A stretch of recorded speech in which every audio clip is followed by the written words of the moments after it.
Donc, on est ici ensemble pour, voilà, donc pour 30 minutes pour poser le virage du digital. Donc, comme je disais, moi, je suis directeur France de Yapla. Donc, nous, on est une entreprise pour information franco-québécoise. Hein, donc, c'est possible parfois que vous soyez en contact avec des Québécois, puisqu'on a à peu près moitié-moitié entre la France et le Canada. Hein, je suis associé avec quelqu'un qui vient du monde du digital et qui est basé à Montréal. Hein, donc, on a une partie de nos équipes qui sont basées là-bas. Euh, et nous, ça fait maintenant 7 ans qu'on accompagne des associations au quotidien et qu'on les aide notamment grâce au digital pour qu'ils aient plus de temps à se consacrer à leur mission. Hein, donc, on essaie vraiment de les soutenir à différents niveaux, mais l'objectif, c'est qu'ils gagnent plus de temps pour se consacrer sur leur mission. Donc, comment est-ce que ça fonctionne? Là, aujourd'hui, on répond à deux besoins. On est parti du constat que les associations finalement utilisaient beaucoup d'outils différents. Donc ça pouvait aller de l'Excel pour gérer des membres à un CMS pour utiliser un site web, donc soit fait par un bénévole ou par une agence, un autre outil pour gérer des campagnes de dons, encore un autre outil pour envoyer des newsletters. Ça peut être Gmail par exemple ou Mailchimp ou Sendinblue pour ceux qui sont un peu plus avancés en termes de mailing. Et en fait, la problématique que l'on a remarqué, c'est que finalement, il y a beaucoup de problématiques pour échanger des données entre ces différents outils, puis former aussi les personnes quand il y avait des changements de bureau et autres. Donc là, ce qu'on a décidé de faire, c'est de créer une plateforme tout en un. Donc, on regroupe l'ensemble des outils dont tu as besoin d'une association sur une seule et même plateforme, accessible en ligne. Donc, il n'y a pas besoin de faire du code, il n'y a pas besoin de maintenir le système, tout se fait automatiquement et c'est accessible depuis n'importe quel navigateur et pour plusieurs utilisateurs aussi. Donc, c'est-à-dire que plusieurs personnes peuvent se connecter et modifier les informations. Donc, ça permet du coup aussi de sécuriser les données, d'avoir des backups, de pouvoir respecter le RGPD principalement. Le deuxième besoin, parce que des outils de gestion pour Asos, ça existait déjà, mais le deuxième besoin auquel on a répondu, c'est aussi de connecter tous ces outils à une interface web ou un site web pour pouvoir permettre des inscriptions en ligne, du paiement en ligne, de pouvoir automatiser les envois de mails de confirmation d'inscription, par exemple, avec éventuellement une facture ou un reçu fiscal en pièce jointe, de pouvoir également proposer un accès connecté pour que les personnes de votre communauté puissent modifier leurs coordonnées, renouveler leur adhésion en ligne, consulter l'ensemble des inscriptions et puis des factures qu'ils ont pu avoir. Donc, en fait, tout ça, c'est l'objectif de fond, là, c'est comment est-ce qu'on arrive à automatiser toutes les tâches à faible valeur ajoutée pour vous faire gagner du temps, pour que vous puissiez derrière passer plus de temps sur vos activités. Plus concrètement, on va proposer plein de fonctionnalités dont on va voir certaines aujourd'hui. Donc dans les fonctionnalités, on va gérer de la billetterie. Hein. Donc de la billetterie, c'est quoi? C'est de l'événementiel principalement. Donc ça va être de l'assemblée générale, ça va être des cocktails, ça va être des conférences, ça va être des événements sportifs, ça va être des compétitions avec du paiement ou pas. Hein, et génération de billets aussi avec code barre. Pour les adhésions, ça va être comment est-ce qu'on va créer et maintenir son référentiel d'adhérents dans le temps, en créant des adhésions, mais aussi en gérant et en automatisant une partie des renouvellements. Les dons, c'est comment est-ce qu'on arrive à faire de la collecte de dons en ligne pour financer soit l'association, soit des projets en particulier. La partie site web, donc là, c'est si vous n'avez pas de site web pour votre association, ce qui peut arriver, l'idée, c'est de pouvoir créer un site web de zéro, si votre site web est trop ancien, par exemple, mais aussi de créer des pages qui viendront se coller donc en sous-domaine à votre site web existant pour justement apporter des fonctionnalités transactionnelles à votre site web actuel. La partie comptabilité, là, on essaie d'être l'ami du trésorier en automatisant un certain nombre de tâches, notamment les écritures comptables. Et là, bientôt, en plus, plein de choses arrivent pour les trésoriers, donc ils vont être très heureux là d'ici quelques mois, parce qu'on va aussi permettre les rapprochements bancaires automatiques. On va pouvoir faire pas mal de choses de clôture, de bilan, de compte de résultats. Donc, ça va être très, très, très intéressant. Newsletter, là, on est plutôt sur la communication avec la communauté. Hein, donc, c'est comment est-ce que on fidélise, comment est-ce qu'on informe, comment est-ce que finalement on communique via email, donc en envoyant des mails à plusieurs centaines ou milliers de participants. Puis données, ça vous permet de créer vos propres formulaires comme des sondages par exemple, et la base contact, c'est là où on va retrouver l'ensemble des contacts de votre organisation. Au niveau du modèle économique, comment on fonctionne, notre mission, c'est d'aider un maximum d'associations. Et donc, pour ça, on va aider aussi bien la petite que la plus grande. Et du coup, on va commencer par des forfaits gratuits. Donc, le forfait de décollage, aujourd'hui, c'est un forfait qui permet de collecter vos adhésions, vos événements et vos dons en ligne avec du paiement par carte bancaire et de récupérer ça gratuitement sur votre compte. À partir du forfait en vol, on est plutôt sur du forfait de gestion où là, pour le coup, on va pouvoir centraliser toutes vos données. Et c'est là où on va retrouver les fonctionnalités, notamment de création de site web, de comptabilité et d'envoi de newsletters. Et donc, aujourd'hui, le forfait en vol répond aux besoins de 80% des associations.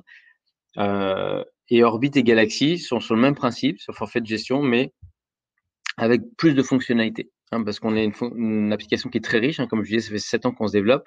Et pour ça, on a développé des dizaines ou des centaines de fonctionnalités. Et du coup, pour éviter de rendre la plateforme trop complexe pour des associations qui n'ont pas besoin de toutes ces fonctionnalités, finalement, on a créé plusieurs forfaits. Donc, pour vous donner l'ordre d'idée, sur Galaxy, on va parler de organisation de congrès, de forums, de collaboration. On va aller sur des workflows de validation. On va être sur des choses un peu plus souvent très utilisées dans les associations professionnelles, par exemple les fédérations.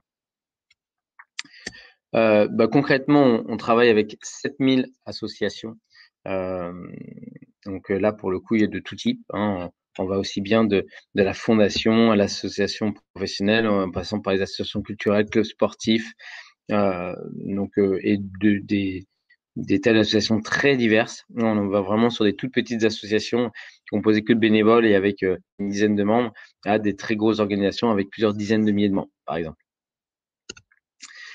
Donc aujourd'hui, ce qu'on va voir ensemble, c'est la gestion des adhérents, les événements, les campagnes de dons, faire un aperçu aussi de qu'est-ce qu'on veut faire avec le site internet et la comptabilité. C'est très facile d'en créer un et c'est gratuit, donc on ne vous force pas la main, bien entendu. Mais si vous voulez ouvrir un compte ici, donc sur le site web, vous avez ouvrir un compte gratuit et on demande uniquement quelques informations, donc 3 informations sur l'association et 4 informations sur votre profil personnel, et c'est tout ce qu'on vous demande au démarrage. Donc rien qu'avec ça, vous êtes capable derrière d'aller parcourir ce qu'on propose et vous êtes en forfait de décollage gratuit à vie. Quand vous êtes connecté, vous arrivez sur un compte qui ressemble à ça. Donc là, c'est un tableau de bord qui vous permet de configurer votre association, qui vous permet de collecter aussi. Donc là, vous avez directement le solde aussi des sommes que vous avez pu collecter. Donc ce solde, en gros, vous pouvez le récupérer sur votre compte bancaire tous les 15 jours. Et pour le récupérer, il faut juste s'authentifier. S'authentifier, c'est quoi? C'est la réglementation européenne qui nous oblige à s'assurer que vous êtes bien une association de plein droit. Donc de placer 5 documents très classiques comme les statuts, le PV d'assemblée générale, une carte d'identité du mandataire, etc. Ici, vous avez après 3 actions. Donc, on va en faire une tout à l'heure ensemble, qui sont pour organiser un événement, gérer des adhésions ou recevoir des dons. Ici, vous avez les résultats que vous aurez pu avoir sur les derniers mois. Et ici, vos activités. Donc, du fait qu'on crée des campagnes de dons ou des événements, on peut les retrouver ici, savoir combien est-ce qu'on a pu collecter et derrière de pouvoir soit aller voir les pages, les gérer ou les diffuser auprès de votre communauté. À gauche, vous avez accès à un menu qui reprend l'ensemble de nos fonctionnalités activées. Donc là, pour l'exemple, je suis en forfait en vol. Donc pour ceux qui souhaitent, l'objectif c'est que vous soyez autonome sur la gestion de la plateforme. Donc il y a une aide en ligne qui reprend une base de connaissances complète sur tout ce qui est possible de faire sur UAPLA. Donc si vous posez une question, vous pouvez aller là-bas. Si vous n'avez pas trop de questions, vous pouvez envoyer une demande. Donc nous aujourd'hui on a des équipes de support qui couvrent une plage horaire assez large, du fait que tout à l'heure, comme je l'ai dit, on est présent aussi au Canada. Donc on rentre 9h30 et 22-23 heures. Au niveau de la configuration, ici vous allez retrouver l'ensemble des fonctionnalités de gestion de votre compte, notamment si vous voulez rajouter de nouveaux utilisateurs, changer de forfait, consulter vos factures, authentifier votre association. Donc aujourd'hui, je vais commencer, donc, comme je vous l'ai dit tout à l'heure, par la partie membre. Donc la gestion des adhérents. Là, pour le coup, on est sur comment est-ce qu'on gère sa base dans le temps. Donc la première chose à faire, c'est bien entendu de constituer sa base. Là, on a déjà une base de constituée, donc là, dans laquelle on peut faire des recherches, dans laquelle on peut ajouter un membre manuellement ou exporter sa base. Là, il faut savoir aussi que dans Yapla, vous êtes propriétaire de vos données, nous, on n'en fait rien du tout. Et vous êtes, voilà, il n'y a pas d'engagement sur nos forfaits. Donc, vous pouvez exporter votre base en tout temps si jamais à un moment donné, vous voulez partir. Donc voilà. La liste des membres. Donc là, ici, on voit que j'en ai 5. Si je clique sur un membre, je vais pouvoir aller consulter sa fiche. Je vais pouvoir consulter l'historique de ses adhésions. Je vais pouvoir rajouter des informations par rapport à ce membre-là. Et comment est-ce que ça fonctionne, tout ça? Mais en fait, dans les paramètres, ici, vous avez accès à l'ensemble des paramètres de l'application membre.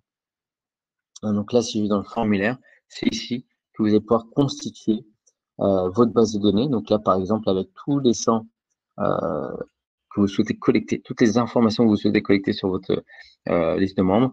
Donc là, ici, vous voyez qu'on a rajouté un champ qui s'appelle fonction. Par défaut, on va utiliser le nom, l'email, l'adresse. Mais par contre, chaque association a ses propres besoins, ses propres données qu'elle souhaite collecter. Et qu'on va ensuite organiser en formulaire. Et donc, dans les formulaires, ici, donc dans le formulaire de base, par exemple, on va pouvoir, là, ici, mettre le prénom, l'email, le mot de passe, les informations liées aux membres. Donc, derrière, vous pouvez tout à fait et facilement modifier, donc rajouter par exemple une photo d'un de vos membres ici, pour qu'ils puissent uploader eux-mêmes leurs photos. Et si vous voulez recréer un champ, vous pouvez tout à fait le faire ici également.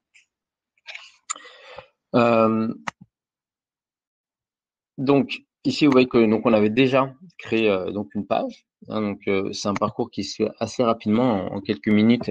Vous pouvez créer cette page de collecte d'adhésion. Et quand je suis connecté sur cette page-là, donc là, on peut proposer un message qui permet d'inciter les gens à devenir membres de votre association. Et en cliquant ici, on arrive sur des choix d'adhésion. Donc là, en l'occurrence, j'en ai créé 2. Donc, soit une adhésion gratuite, donc valable du 17 juin au 16 juin, donc là en date flottante, soit une adhésion à 50 € qui est pour le coup en année civile. Donc on peut aussi choisir les périodicités bien entendu des adhésions. Donc là, si je vais vous montrer un peu le parcours de l'adhésion de soutien par exemple. Donc là, on va pouvoir compléter le formulaire. Vous remarquez que le champ photo que je viens d'ajouter est automatiquement ajouté au formulaire d'adhésion. Donc après, on peut sélectionner bien entendu aussi la fonction. Donc là, je vais mettre mes informations, mettre un mot de passe ici. Et derrière, on a un résumé de l'adhésion sur lequel on va accepter les conditions générales d'utilisation. Donc ça, c'est pour être compliant au niveau RGPD. Et on va arriver derrière sur sur un paiement avec une carte de facture, avec des informations de facturation. Vous notez ici qu'il y a marqué pourboire suggéré. Pourquoi? Parce qu'on est sur un compte gratuit. Et sur les comptes gratuits, vous récupérez 100% de la somme, donc en l'occurrence 50 €. Nous aujourd'hui, comment est-ce qu'on se finance sur ces comptes gratuits? C'est qu'on a des coûts associés à ça. Donc tout ce qui est paiement bancaire, forcément les banques nous prélèvent une partie du montant. Et donc pour garantir le forfait 100% gratuit, on a un pourboire qui est suggéré, qui sera laissé à Yapla, à la plateforme. On explique comment et pourquoi ici. Et c'est un montant qui est modifiable et qu'on peut annuler. Donc on peut modifier bien entendu le montant et on peut ne pas laisser de pourboire du tout. D'accord? Donc aujourd'hui, seule une faible partie des personnes qui font un paiement sur la plateforme nous laissent un pourboire, ce qui nous permet, nous, sur la globalité, de pouvoir couvrir nos frais, tout simplement. Donc c'est une manière de répartition. Si vous n'êtes pas à l'aise avec cet aspect de pourboire suggéré, on peut tout à fait désactiver. Mais dans ces cas-là, on vous prélèvera 3% des montants. Donc si jamais vous collectez une adhésion à 100 €, nous on vous reversera 97 €. Donc voilà, sur la gestion des membres. Du coup, donc ça c'est assez pratique, notamment on peut gérer pas mal de choses comme les renouvellements. Et je vais vous montrer peut-être quelque chose qui peut vous intéresser, c'est sur les communications. Dans Yapla, on a des communications, donc comme je disais tout à l'heure, de newsletters où on envoie massivement des mails à tout le monde. Et on peut aussi avoir des communications personnalisées, donc qui sont déclenchées suite à une action. et par exemple une adhésion à renouveler, par exemple, tac, tac, tac, voilà ici. Donc là, c'est des modèles qui sont déjà préexistants, mais ici, vous voyez que c'est un message qui part 30 jours avant l'expiration d'adhésion. Donc, ça veut dire que ce sont des messages de renouvellement qui partent automatiquement tous les ans à l'expiration d'adhésion. Donc là, ici, en l'occurrence, 30 jours avant et que vous pouvez modifier. Là, en l'occurrence, dans mon cas, ce serait bonjour Laurent, vous recevez ce mail car votre adhésion arrivera à expiration dans 30 jours. Celle-ci va expirer à telle date. Donc, ça, c'est des messages que vous pouvez tout à fait modifier. Vous pouvez tutoyer vos membres si vous le souhaitez. Vous pouvez les personnaliser avec des mots-clés et ça vous permet en fait de, plutôt que d'envoyer des courriers manuellement, ça va automatiser toute cette partie-là. Et même pourquoi pas créer un workflow de renouvellement avec un message qui part 30 jours avant, le jour de l'expiration de l'adhésion, et un message 30 jours après. Et à partir du moment où la personne a renouvelé son adhésion, elle ne reçoit plus ces messages. Donc, ça permet aussi d'aller dans de la personnalisation de messages en fonction des actions qu'on fait vraiment.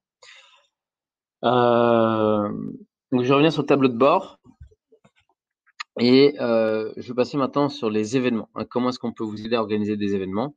Et ben là, pour le coup, on va pouvoir créer des événements assez facilement.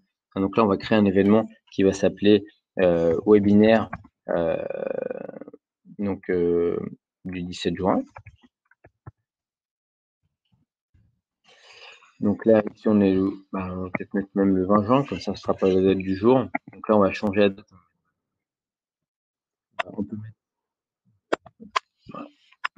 On peut mettre l'heure. On peut créer de fin si c'est des événements qui durent sur plusieurs jours. On peut y ajouter une image, on peut ajouter une description. Donc, je sais pas, venez nombreux. Ça peut être là où vous pouvez expliquer les tarifs, c'est là où vous pouvez expliquer les conditions de l'événement. Donc, automatiquement, on va créer cet événement. Et une fois qu'on l'a créé, on va vous demander quelques informations complémentaires pour pouvoir les afficher sur votre site web si vous le souhaitez. Donc, par exemple, un lieu. Donc là, on va dire que c'est un événement en ligne. Donc là, on peut même cliquer ici, événement en ligne, par exemple. Donc, il n'y a pas de lieu. On peut très bien ici une adresse avec Google Maps. Derrière, on va définir s'il y a un organisateur ou pas. Donc ça peut être pertinent aussi dans certains événements, notamment les événements physiques, pour savoir qui contacter pour annuler ou pour faire des modifications. Les tarifs, donc par défaut, tous nos événements sont gratuits et vous pouvez ici ajouter un tarif si vous le souhaitez. Donc là, on va mettre, je sais pas, tarif membre. Une petite chose intéressante, c'est qu'ici, nos tarifs peuvent être visibles uniquement des membres ou des non-membres. Donc, en fonction de différentes choses, et les membres peuvent se connecter pour pouvoir accéder aux tarifs. Et ici, on va mettre un montant de, je sais pas, de 10 euros, par exemple. Et ici, vous pouvez aussi associer des postes comptables. Ça veut dire que à chaque fois que quelqu'un va s'inscrire et va payer 10 euros, automatiquement, on va créer l'écriture comptable dans la comptabilité de Yapla. Donc là, on a le tarif membre qui est là et d'ailleurs, on va collecter les informations. Donc, par défaut, on a prénom, nom, email. Vous pouvez rajouter l'adresse, vous pouvez rajouter d'autres notes, un peu sur le même principe que ce que je vous ai montré tout à l'heure. Et donc là, on arrive à la création de la page. Donc, on peut modifier les couleurs des images. Et ici, on va pouvoir voir la page de notre événement. Excusez-moi. Donc là, donc c'est notre webinaire. Alors, voilà, j'ai fait une petite typo là. Du 20 juin. Alors, on a la possibilité de le partager sur les réseaux sociaux et quand je vais vouloir m'inscrire en ligne, on va me demander les informations ici avec un tarif membre qu'on a ajouté et on pourrait avoir plusieurs tarifs, des options de tarifs, etc. Il y a pas mal d'options. Ici, l'objectif, c'est pas d'entrer dans le détail de toutes les fonctionnalités, c'est de vous montrer un peu le mode de fonctionnement général. Donc voilà pour la partie événement.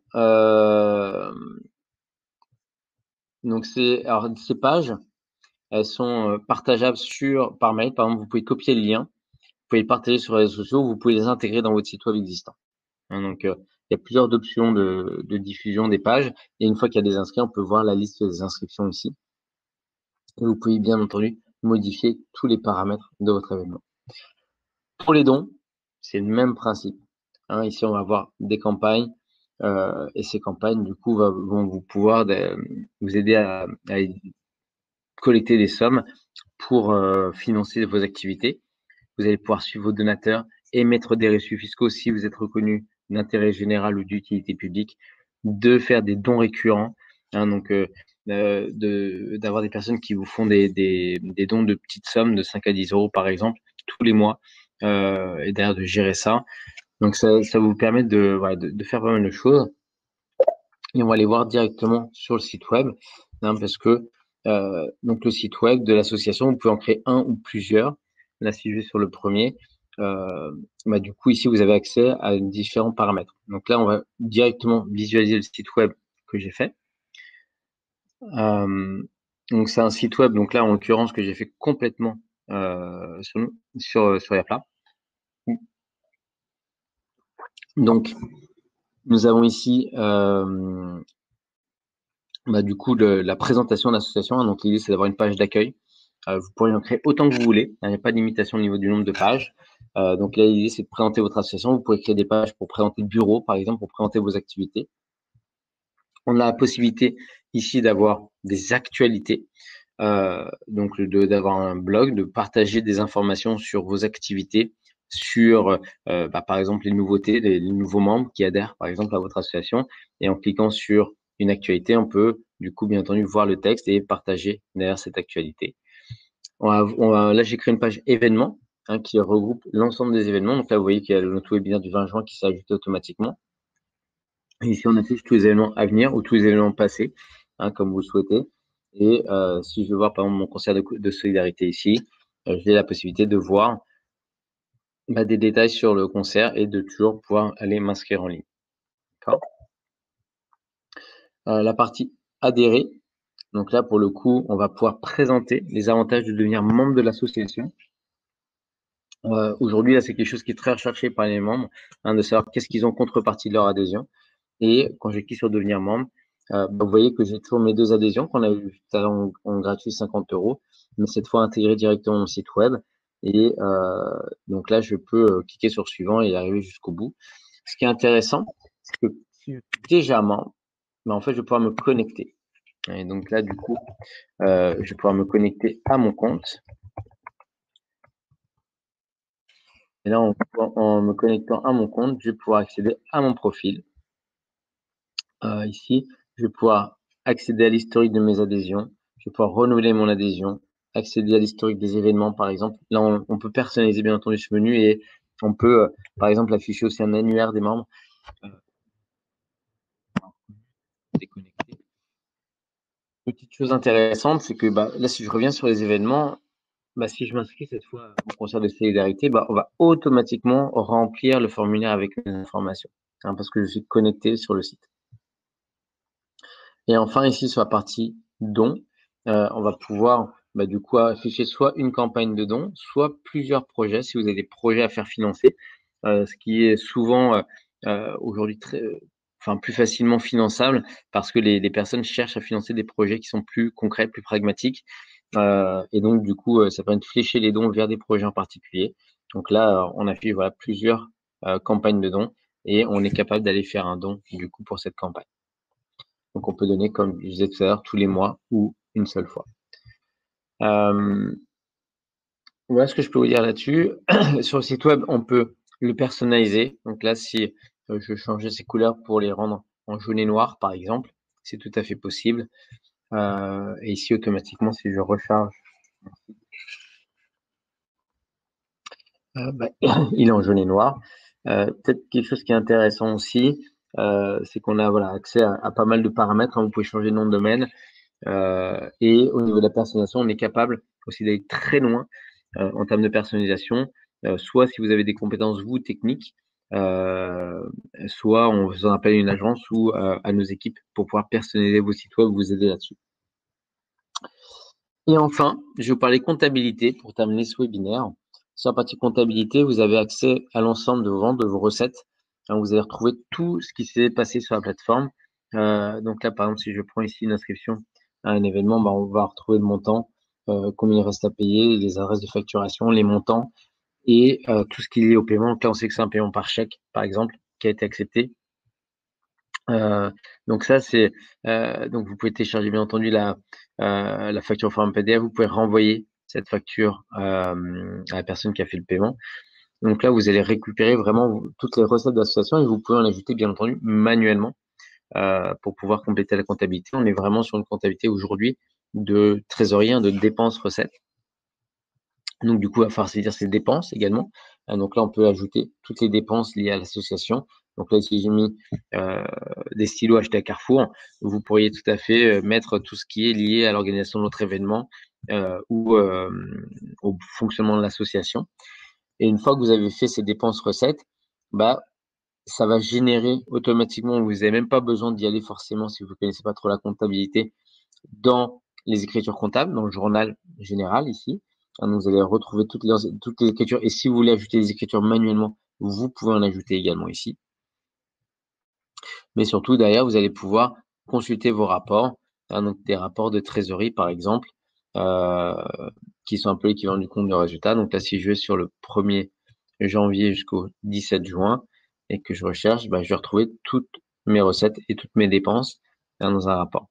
Ça, c'est quelque chose qui va s'améliorer encore. On va rajouter, comme je disais tout à l'heure, les documents officiels qui sont bilan, compte de résultat, les fichiers FEC aussi pour pouvoir exporter et d'automatiser les dépenses, par exemple, et les recettes qui sont hors IAPLA avec le rapprochement bancaire. Quelque chose qui est intéressant ici aussi dans les paiements, vous allez recevoir ici tous les paiements qui ont été payés par carte bleue, par exemple, et ici les reversements qui ont été faits sur votre compte bancaire. D'accord? Donc là, ici, on n'en a pas fait, mais ça vous permet de retrouver ici toutes vos opérations financières liées à votre association.